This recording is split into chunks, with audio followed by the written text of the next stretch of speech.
ఇంకేముంది పోతాంటది లాగొచ్చు, కాకపోతే వడ్డీలు ఎక్కువ పే చేయొచ్చు. ఇన్సిడెంటలీ నిన్న ఆయన మాటల్లోనే ఒకటి వస్తుంది. మీకు తెలుసా అమరావతి అంటే ఎంత పాపులర్ బ్రాండో?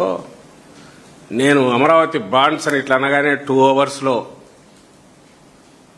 సబ్స్క్రైబ్ అయిపోయింది, వచ్చింది ఓవర్ సబ్స్క్రైబ్ అయిందని. దాంట్లో ఎందుకయింది అమరావతి బాండ్స్? అప్పుడు ప్రివైలింగ్ ఇంట్రెస్ట్ 8% ఉంటే ఈయన 10.3% ఇచ్చాడు. 2 గంటల్లో అయిందంట. నేను అడిగిన ఎవరో ఫైనాన్షియల్ మా టైంలో ఫైనాన్షియల్ ఇది చూస్తున్న వాళ్ళని అడిగితే ఏదైనా అంతే, గంట కొట్టినాక 2 కాబట్టి మ్యాక్సిమం 3 గంటలు అయితే అవుతుంది, లేకపోవట్లేదు. అదేం రోజుల తరబడి సబ్స్క్రైబ్ అయ్యే షేర్ మార్కెట్ ఇది కాదు. మీటర్ నొక్కగానే వస్తుంది, కడతారు లేవట్లేదు. పోనీ ఇది ఓవర్ సబ్స్క్రైబ్ ఎంత అంటే మా వాళ్ళు చెప్పారు, ఆయన 1200 కోట్లకేమో పిలిస్తే 2000 కోట్లకు వచ్చింది, 10.3%కు.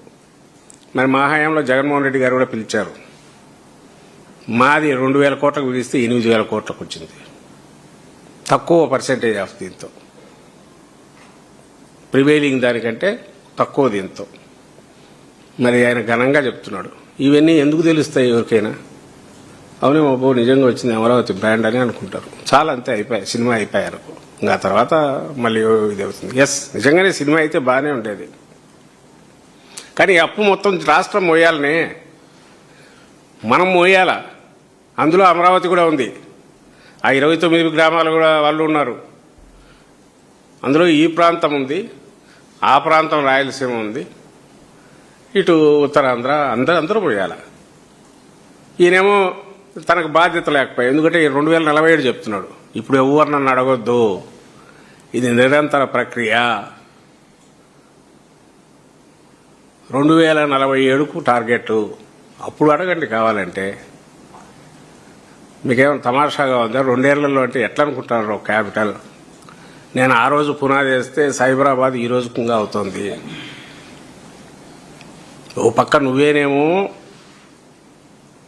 దానికే సరిపోతుంది, ఇంకా మిగులుతుందని నువ్వే అంటావు. ఇంకో పక్క ఏమో 2047 అని ఆయన అంటాడు. వింటున్నంతసేపు ఎంత కన్విన్సింగ్గా ఒక పెద్ద ఆయన 75 ఏళ్ళు అయినా పాపం ఎంత అమాయకంగా గంభీరంగా ఇదిగా చెప్తున్నాడో అని అనిపిస్తుంది. సో అప్పుడప్పుడు దొరుకుతుంటాడనుకో ఆయన, ఏదో అదేది గ్యాస్ మీద వంట నేర్పడం నేనే నేర్పినాను ఇట్లాంటివి కూడా అంటుంటాడు. మరి అవి కూడా కాన్షియస్గా అంటాడేమో నా అనుమానం. ఎందుకంటే ఇంత తెలివిగా అతి తెలివిగా మాట్లాడే ఆయన దాని దగ్గర ఎందుకు తప్పుపడుతుంది? బహుశా ఇట్లాంటివి అంటే వీటి మీద జోకులు వేసుకుంటా అంటారు, ఈలోగా మన పని చేసుకుంటామని అనుకుంటాడేమో చంద్రబాబు నాయుడు గారు. కానీ బట్ నిన్న మాట్లాడిన మాటలో ప్రతిదీ ఆణిముత్యమే, అబద్దాలకు ఆణిముత్యం, ప్రతిదీ అబద్దాలలో ఆణిముత్యం, కళ్ళార్పకుండా అబద్దాలు. రాజశేఖర రెడ్డి గారి మాటలు చెప్పాలంటే ప్రతిదీ ఆణిముత్యాలు అయినవి. సో నేను అన్నట్టు ఆయన క్లారిటీ ఆఫ్ థాట్ ఉంది. జగన్మోహన్ రెడ్డి గారికి ఎట్లుందో ఈయన చంద్రబాబు నాయుడు గారికి దోచుకోవడం ఎట్లా దాంట్లో క్లారిటీ ఆఫ్ థాట్, మ్యాక్సిమం దోచుకోవడంలో ఎట్లా దాంట్లో క్లారిటీ ఆఫ్ థాట్, ఎముకల్లో మూలుగుతో సహా రాష్ట్రాన్ని పీకడం ఎట్టడంలో క్లారిటీ ఆఫ్ థాట్, దానికి వేయాల్సిన గ్రాండ్ విజన్లో క్లారిటీ ఆఫ్ థాట్, దోపిడీకి. ఇది చంద్రబాబు నాయుడు గారికి ఉంది. మేము ఇప్పుడు అడిగేది ఏంటంటే వీళ్ళిద్దరిని పక్కన పెడితే, ఎందుకంటే వాట్ దే రైజ్ క్వశ్చన్స్ కావచ్చు, వాట్ దే టెల్, అవి రెలవెంట్, అది రాష్ట్రం ఇంట్రెస్ట్ను ఏదో ఒక రకంగా అఫెక్ట్ చేసేది. కాబట్టి ఆలోచించాల్సింది ఎవరంటే ప్రజలు ఆలోచించాలా. దీని గురించి సీరియస్గా పట్టించుకునే వాళ్ళందరూ ఆలోచించాలా. ఇందులో వాస్తవం ఏంది, ఇందులో వాస్తవం ఏందని చూడాలి.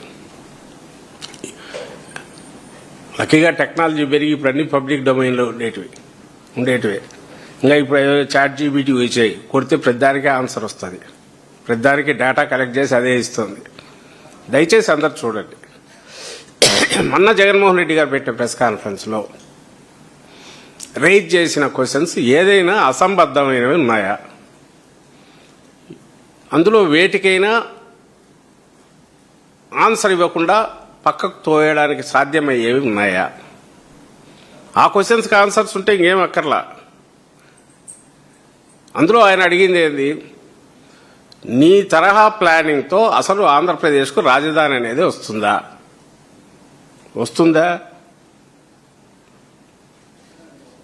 రాజధాని అంటే 3 బిల్డింగులే, అయితే రావచ్చు అట్ ది కాస్ట్ ఆఫ్